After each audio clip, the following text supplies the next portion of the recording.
So welcome back to our Bible study for May. We're looking at the first letter of Peter, and in this second session we're looking at chapters 2 and 3, in which Peter reflects particularly on authority and how that works itself out in our church communities, based on not an earthly authority but an authority responding in obedience to Jesus Christ, whom we know has been given authority from the Father in the words of John's Gospel. But Peter invites us into this relationship with Jesus Christ through the definite actions that Jesus has done for us. So he says, rid yourselves of all malice, guile, insincerity, envy and slander. Like newborn infants, long for the pure spiritual milk, so that by it you may grow into salvation. That phrase, longing for spiritual milk, we get similar in other parts of the New Testament. Paul uses it too in 1 Corinthians 3. It's also there in Hebrews 5. Paul sort of contrasts spiritual milk with the meat of real faith, but Peter affirms the spiritual milk, like newborn infants, that we should long for. Do we see a little bit of a rivalry there between how Peter and Paul understand our relationship with Christ? Possibly. We know that Peter has this experience of trying to understand what Jesus means, what Jesus wants from him, and continually getting it wrong, but continually being invited to try again, to continue to stand with Jesus, to continue to minister with Jesus, and ultimately being the one on whom the church itself will be founded. So I think Peter might have that understanding of longing for the spiritual milk, longing to be fed by Jesus, knowing that in our faith we are all but infants, and in fact Jesus encourages us to remember and embrace that, unless you become like little children, he says in the Synoptics. But Peter links that longing to the Psalms. We've already seen he likes to link his ideas, his themes, to what we find in the Old Testament, and there in the book of Psalms, Psalm 34 verse 8, we get taste and see that the Lord is good, and that's where Peter connects this spiritual milk. But in our worship, in our liturgy, in our prayer, in our devotion, that's what we're doing. We're coming before God longing to be fed, embraced and nourished by him. And I think Peter wants us to understand that nurturing relationship.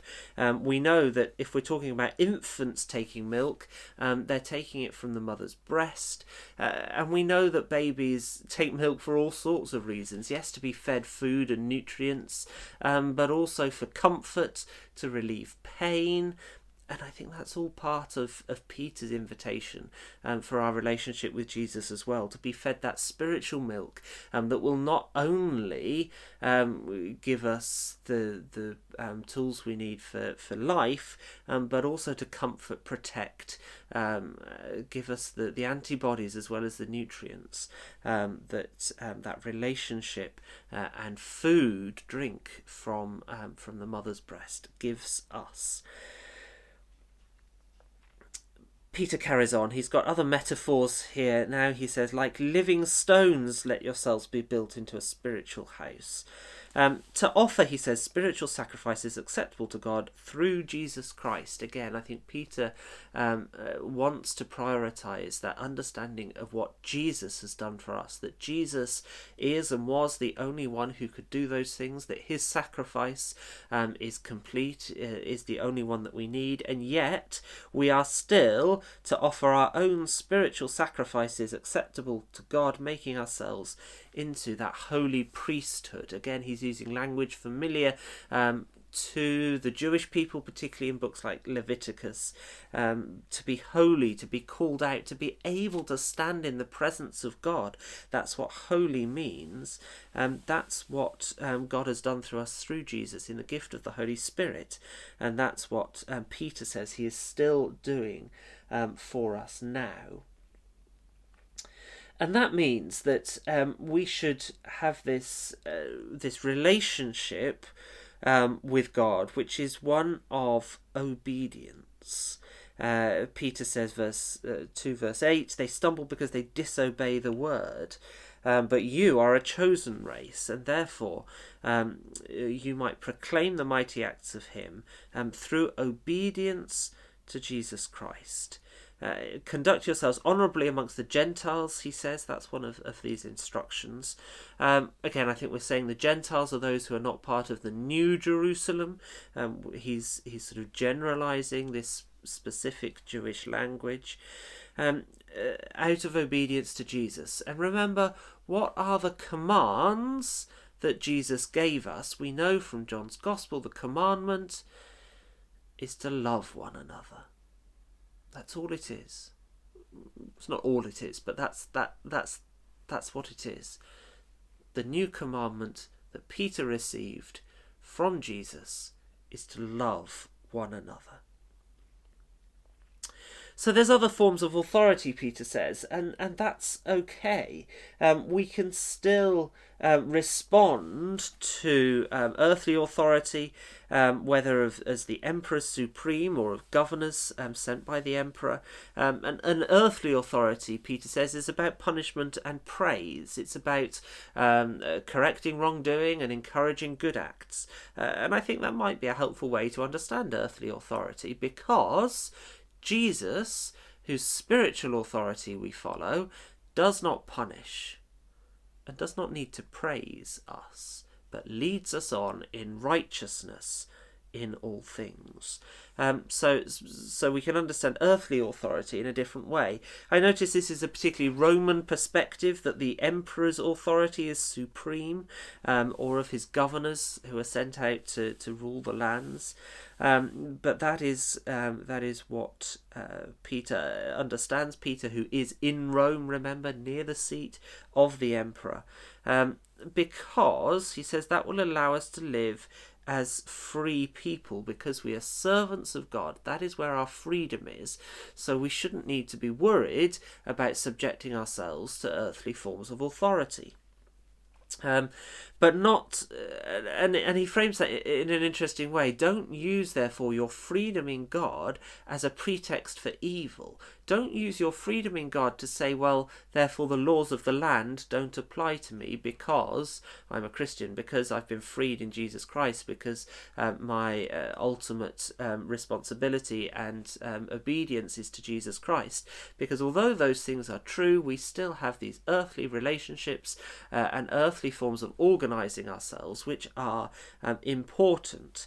Doesn't mean we shouldn't challenge, particularly where we see wrongdoing and injustice, far from it. But we should use our calling as a church to live within the structures of the land, and to celebrate that and to shape that according to the commandment of Jesus Christ. And that's the invitation to live honouring everybody by what we do with our lives in society, but particularly at the end there, 2:17, honour everyone, love the family of believers, fear God, honour the emperor.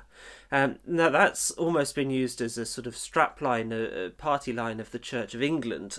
Fear God, honour the king. It's translated in the King James Version. We live under a king, not under an emperor. And it gets used as a sort of, this is how we should behave as the Church of England. It's even there on a lot of inscriptions. It's used as a motto. It's there on one of our bells in the tower at Haverhill, cast for the coronation of King Edward VIII in 1903. And the Church of England has a particular relationship with law, with Parliament, with the King, because we are governed by those things. And I think we should be careful about that and about what that establishment does for our faith. Personally, I still think that to have the king as that guarantor of faith, religious freedom, law, justice, peace, is a good and positive thing, and I'm pleased that the king has been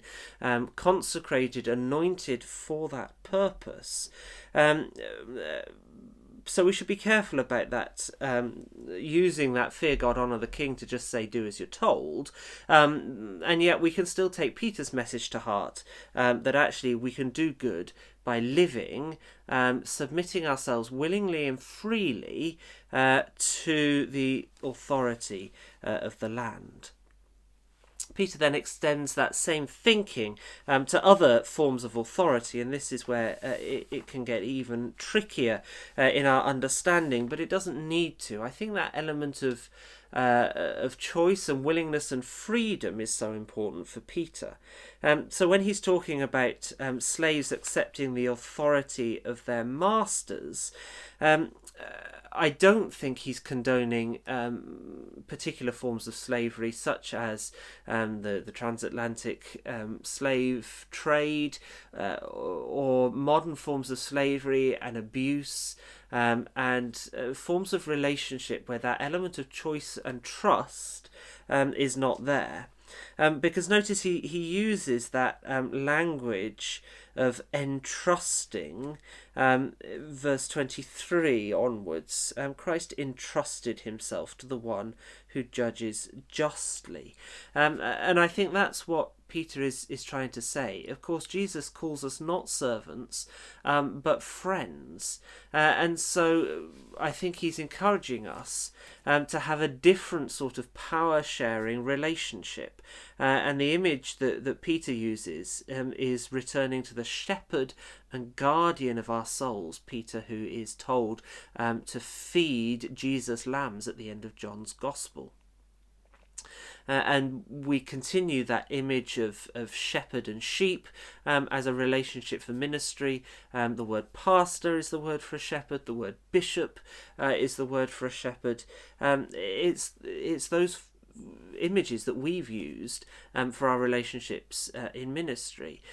We do have power in ministry, absolutely, but we hope that we exercise that power in trusting relationships, not in enslaved relationships. So I think Peter is encouraging us not to have servant-master power relationships, but to share power in a different way, as a shepherd and a sheep. Jesus said, the shepherd lays down his life for the sheep. That's the sort of power that the shepherd has, but he lays it down willingly, gladly, chooses to do so.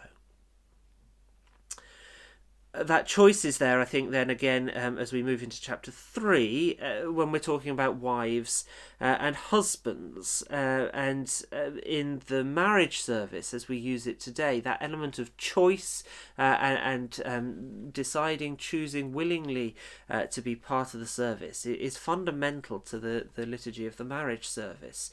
One of the things I ask at the very beginning of the marriage service is, will you, Jane, take John to be your husband? Will you? Do you want to? Do you choose to enter into this relationship of marriage? That choice is important, and I think that helps us understand when we would, in our modern context, want to say something about equity in terms of relationships and particularly gender roles. That allows us to understand, I think, where Peter is coming from, although we can acknowledge that Peter has his own context about how relationships, marriage, domestic settings work. We see parallels in the letter to the Ephesians, as I said before, about how Paul understands slave-master relationships and husband-wife relationships. And they both, Peter and Paul, talk in terms of wives being able to influence, win over, persuade, change the lives of their husbands and those alongside whom they live by their willingness to enter into that relationship. It's interesting that Peter uses the image of Sarah and Abraham, And Sarah, of course, does obey Abraham. Abraham is given a call to leave their homeland, to travel from Ur of the Chaldees through the desert to a new place, a new land of promise and hope, which has been given to him by God. And Abraham receives that call. Sarah doesn't receive that call, but she listens to Abraham. She trusts Abraham. She obeys Abraham, and is right to do so. However, Peter forgets perhaps that Sarah also challenges Abraham. Sarah also laughs in Abraham's face at some of the things he says that God has told her. So I think there's other elements to this relationship as well that we can say are good.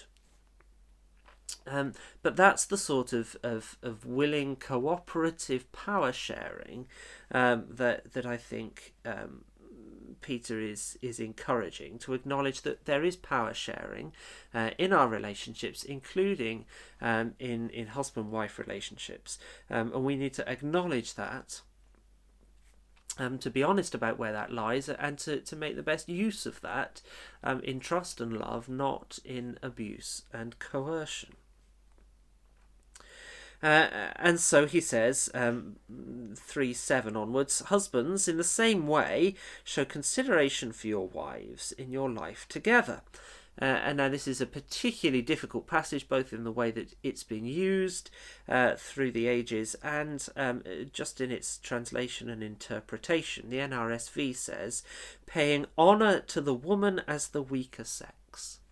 That's what the NRSV says, but it's a spectacularly awful translation, and that's not what the Greek says at all. But first, paying honour to the woman, that is what the Greek text says, and it's the same word as we've just heard used, honour everyone, including the king or the emperor. So that sort of honour that you would show to everyone in society, including those with the utmost authority, like the king or the emperor, that sort of honour, use that to show to your wives. That's got to be a good thing. To the woman as the weaker sex. Now that's not what the text says at all. There's no definite article in the Greek, so this isn't some sort of universally known truism that the woman is the weaker sex. It's paying honour to the woman as a weaker vessel is the word. I don't know where the NRSV gets as the weaker sex from, really, but as a weaker vessel. And the word vessel is literally a cup or a bowl, particularly used for sacred vessels. But it's used throughout the New Testament to mean the body as the vessel for the soul. If Peter is encouraging us to remember that, firstly, that our bodies are important, that's a good thing, that our particular ways of being and our ministries are informed by our bodies and the capabilities and gifts that we have been given, then that's also a good thing. And if he's also encouraging us to remember the weakness of our bodies, the frailty, the mortality, and the limitations of our bodies, then that's also a good thing. Again, Peter, who was well aware of the weakness of mortal flesh, who denied Jesus 3 times, who fell asleep in the Garden of Gethsemane. Peter knows about weakness of the flesh. But I think he is right, that our particular ministries and ways of life are informed by our bodies. That can be particularly distressing to reconcile when our bodies appear to be frail or disabled or deteriorating in a way that we're not comfortable with. But we are called to work within those limitations and to use our bodies to glorify God, because they are the vessels, they are the heirs of the gracious gift of life. And that ultimately is what Jesus wants for us. And Peter knows that Jesus wants for us is that gift of life lived out through our bodily and spiritual discipline, obedience, and self-offering. So those are not easy passages by any means, and I don't want to ignore some of the challenges that particularly historical interpretations of those passages have offered. But I do think there are positives we can take out from them, particularly if we understand how Peter is using these models of authority and our freedom in God to make the best use of our earthly relationships for his glory, and for the revelation of that new life that God has promised to us. Finally, Peter says, all of you, each and every one of you, have unity of spirit, sympathy, love for one another, a tender heart, and a humble mind. And that is so important for our understanding of the church, both the unity and the humility to which we are called. Finally, then, there's a verse 3:15, which I think, for me, really summarises what this letter is about. It goes to the heart of the letter. It goes to the heart of Peter's understanding of his relationship with Christ and his calling in the church. And that's this: be ready to make your defence to anyone who demands from you an account of the hope that is in you. So I said at the start that it's that hope which is so important to Peter. Where has that hope come from? It's a living hope that has been brought to birth in us through the resurrection of Jesus Christ from the dead. That is the hope that is in us. That is what should motivate and inspire us as Christians. And that is what people want to know about when they ask us, why are you a Christian? What does it mean to be a Christian? They're not necessarily looking for, well, I believe that Jesus Christ is the Son of God and the Son of Man, or I believe, or I go to church every Sunday morning. Those things are important, fundamentally important, but they're not the defence, the apology, the explanation that Jesus wants us to give. That is an account of the hope that is in us. That is for us to say, I believe in, I trust in, I acknowledge that living hope within me that means I'm aware of the love of God for each and every one of his created people, that I'm aware of that call to unity and humility within my own life and my relationships, that I'm aware that that new life is a gift of God and wells up within me. That is what people want to hear from us, and that is what will bring people to God, into church, to be part of the living and active communities called out to be the people of God. And on a very personal level, where does that hope come from? It comes from our baptism. And that is why baptism is celebrated at Easter and is fundamental to our Christian faith. And it is upon our baptism that other modes of participation in the life of the church and in the sacraments of the church is built, including communion, including confirmation, including ordination and licensing. Those things stem from our baptism, because that is how God places within our hearts that hope, living hope. And Peter says this baptism is not for the removal of dirt. We sometimes think of baptism as that, as the washing away the dirt of the old life, washing away sin, cleansing ourselves from old ways, and we can understand baptism in that way. And Paul emphasizes that, dying to sin that we may live for Christ. But actually Peter says that's not the primary means by which baptism has this effect on us. Rather, it's this appeal for a good conscience to God. How? Through the resurrection of Jesus Christ. That's fundamentally important for Peter, who has gone into heaven and is at the right hand of God, with angels, authorities and powers made subject to him. And Paul did the same in his letter to the Ephesians, reminds us of the spiritual realms souls which are also subject to Jesus Christ. And that is what the Ascension has done, is joined, made whole, unified, atoned, all these different aspects of life.